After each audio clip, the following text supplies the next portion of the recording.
Bom, pessoal, depois da gente ter passado um longo período estudando citologia, nós vamos entrar agora em histologia.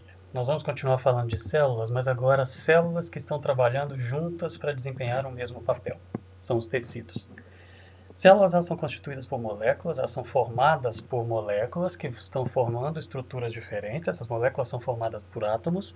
Essas mesmas células elas se reúnem para poder desempenhar um papel em conjunto, e essas células que estão trabalhando em conjunto para desempenhar esse papel a gente chama de tecidos. Os tecidos juntos eles vão constituir os órgãos juntos vão constituir os sistemas que em conjunto vão formar o organismo.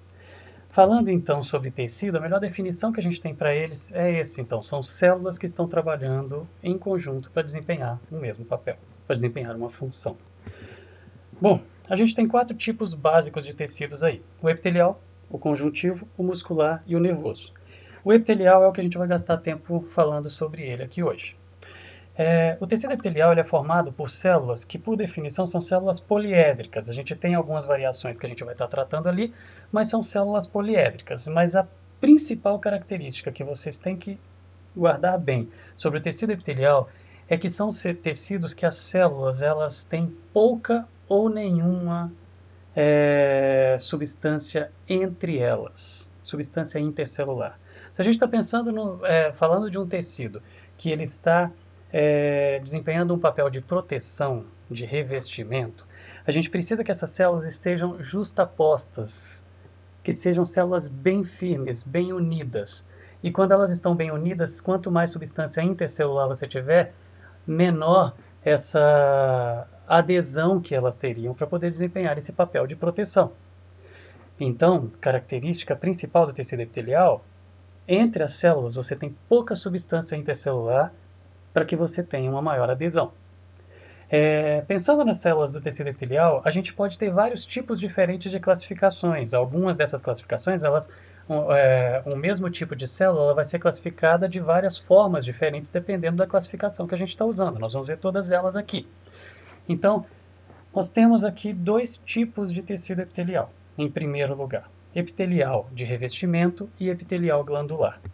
O tecido epitelial de revestimento é aquele que define o próprio nome e é aquele que a gente entende de fato como tecido epitelial, aquilo que a gente imagina quando a gente pensa no tecido epitelial, que a gente imagina suas funções. É o que vai revestir. O tecido epitelial de revestimento, então, seria aquele que vai estar constituindo o que a gente pode chamar de membranas epiteliais. Seria a pele, aquilo que reveste externamente ou internamente determinadas superfícies. Quando eu digo revestir internamente, nós temos cavidades. Você tem buracos, cavidades dentro do organismo, e essas cavidades elas também são revestidas. Você tem órgãos que são revestidos. Você tem aberturas internas dentro dos órgãos que são revestidas. E é desses espaços internos que nós estamos falando, quando ela reveste tanto externamente quanto cavidades internas, né? Essas membranas epiteliais que eu falei, ou seja, esse tecido superficial que está fazendo esse revestimento primeiro aqui, nessa primeira barreira, eles não são normalmente atingidos pelos vasos sanguíneos. Os vasos sanguíneos vêm até pouco abaixo para poder irrigar, inclusive essas membranas epiteliais, mas ele não chega até a superfície. Os vasos sanguíneos não vão chegar até ali. Pensando no epitélio de revestimento, dependendo do número de camadas de células que você vai ter ali, a gente vai ter algumas classificações, tá? Então, pensando no número de camadas, a gente pode ter esse tecido epitelial classificado como simples estratificado ou pseudoestratificado. O que seriam esses aí? O simples seria aquele que você tem uma camada só. É uma camada de célula, epitélio simples, ou tecido epitelial de revestimento simples. Mas ainda assim, você pensando nesse tecido epitelial de revestimento simples de uma única camada, dependendo da forma, do formato dessas células, você ainda vai ter uma classificação. E o que nós teríamos nessa classificação? Dependendo do formato delas, você pode ter o epitelial simples escamoso, que também pode receber o nome de pavimentoso, células irregulares, ok?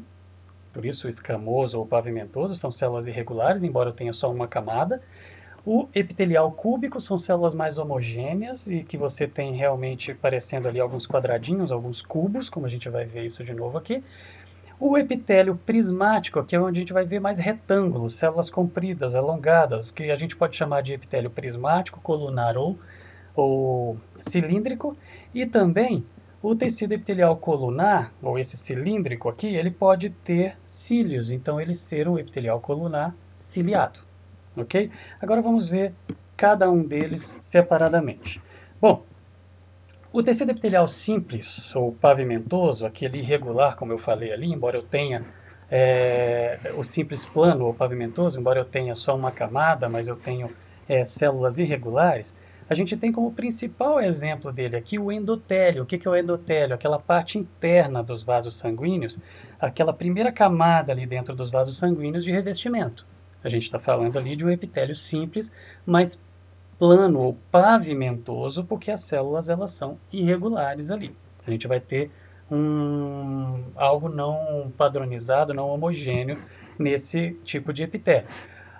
Um outro já homogêneo, diferente do pavimentoso, como a gente viu ali anteriormente, o homogêneo seria o epitélio simples cúbico. São células realmente que seguem um padrão, elas parecem normalmente quadradinhos, cubinhos ali, e elas, justamente por seguirem esse padrão aqui, elas dão um nome para esse tipo de epitélio simples, tá? O cúbico.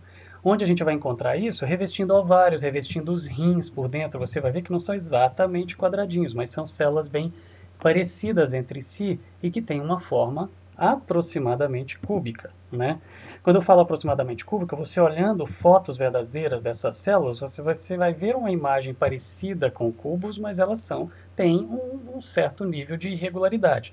Não tanto quando a gente vê lá no plano ou pavimentoso, lá no endotélio, que são células completamente irregulares, mas a gente vai ter um padrão maior ali, pensando em ovários e rins, mas a gente vai ter algo que remete a uma ideia de células cúbicas, por isso esse próprio nome.